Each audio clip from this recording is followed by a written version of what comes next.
Hello my dear students. कैसे हो आप लोग। अब एग्ज़ाम्स आने वाले हैं, इनफैक्ट चल रहे हैं एग्ज़ाम्स। तो आप लोगों की प्रिपरेशन कैसी चल रही है? ऐसे ही पूछते हैं ना सब। सिलेबस कहाँ तक कंप्लीट हो गया, क्या कर लिया है, कितने मार्क्स आ रहे हैं प्री बोर्ड्स में, बोर्ड के लिए कुछ पढ़ा है या नहीं, या फिर कोई भी कॉम्पिटिटिव एग्ज़ाम्स है तो उसके प्रेशर को लेके आप बैठे हो कि स्कोर कैसे करें, स्कोर नहीं आ रहा है ठीक से, फैमिली का प्रेशर है, कैसे मैनेज होगा। और देखो तो सब यही पूछते हैं। एंड अब आप भी पूछने लगे कि एग्ज़ाम्स कैसे चल रहे हैं हमारे।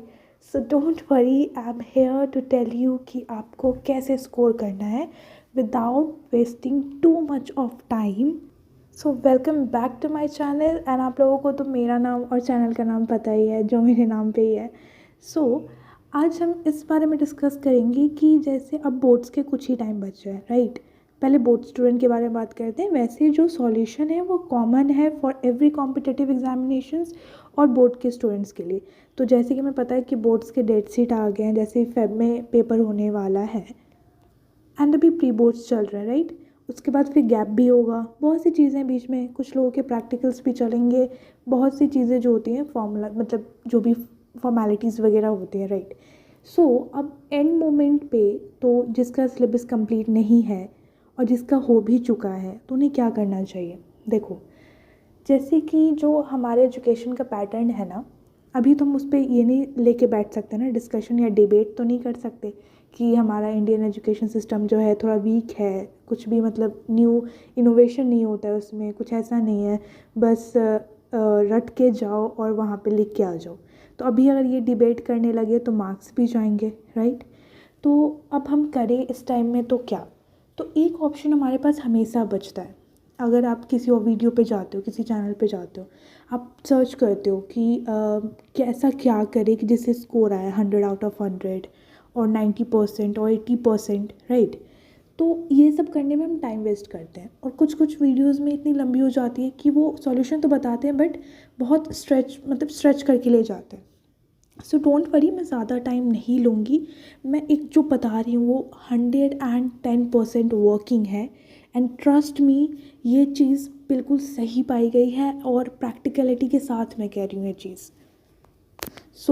अब जिनका सिलेबस कंप्लीट हो गया है वेल एंड गुड, और जिसका कंप्लीट नहीं हुआ है उन्हें क्या करना है।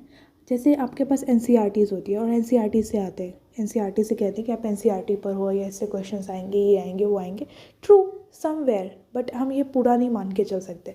तो अब हमें क्या करना चाहिए कि प्रीवियस ईयर क्वेश्चंस जो होते हैं, प्रीवियस ईयर क्वेश्चंस, कुछ नहीं करना है।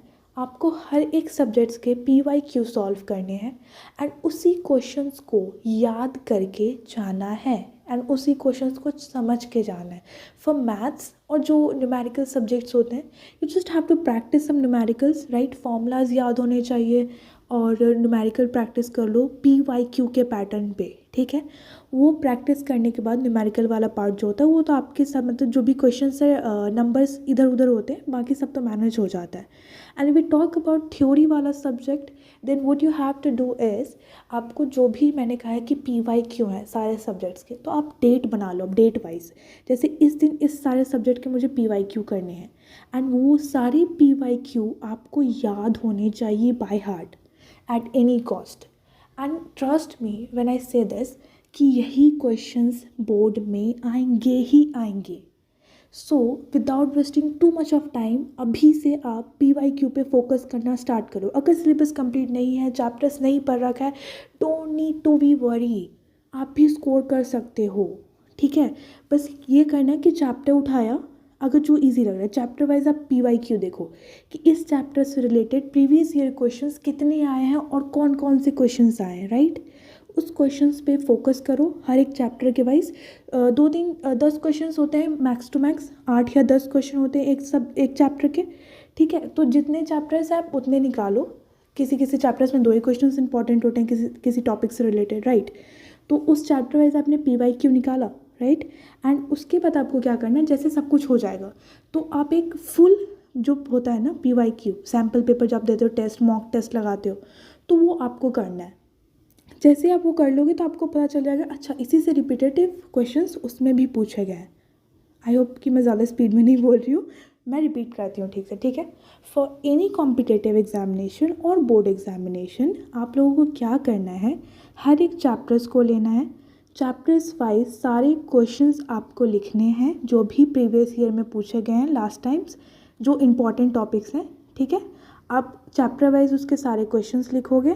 जैसे ही चैप्टर्स वाइज हो जाएगा तो आप पूरा फुल मॉक लगाओगे, और उस फुल मॉक में आप देखोगे कि उसी क्वेश्चंस, वही क्वेश्चंस बार बार रिपीट हो रहे हैं, ठीक है। तो जैसे आपका चैप्टर्स पे कमांड हो गया, उसके क्वेश्चंस पे कमांड हो गया। हाँ, आप पूछोगे कि अगर हम बुक रीड नहीं करेंगे तो फिर आंसर्स कैसे लिखेंगे, जब समझेंगे नहीं तो आंसर्स कैसे लिखेंगे। Don't need to be worry. जैसे रीडिंग होता है ना, रीडिंग पैसेज आता है, तो हम क्या करते हैं, पहले पढ़ते आंसर्स, पहले कुछ ऐसे करते हैं कि हम क्वेश्चंस देखते हैं फिर आंसर ढूंढते हैं, ठीक है। तो आपको कुछ नहीं करना, इंटरनेट से आप ढूंढो, क्वेश्चंस आंसर साथ में ही होते हैं। तो आप जैसे जैसे निकालोगे साथ में होगा, आप उसको एकदम अच्छे से याद कर लो। याद करने के बाद फुल मॉक दो, फिर उसके बाद देखो कि आपके मार्क्स कैसे नहीं आते। And trust me, you will score much much much better, trust me. And if you have any doubt, you can ask me in comment section. I'm there for you to help you out. जो भी queries होगी मैं वहीं पे बता दूँगी आपको, okay? So I hope you like this video. Please like, subscribe and share with your friends also. Thank you and take care and all the best.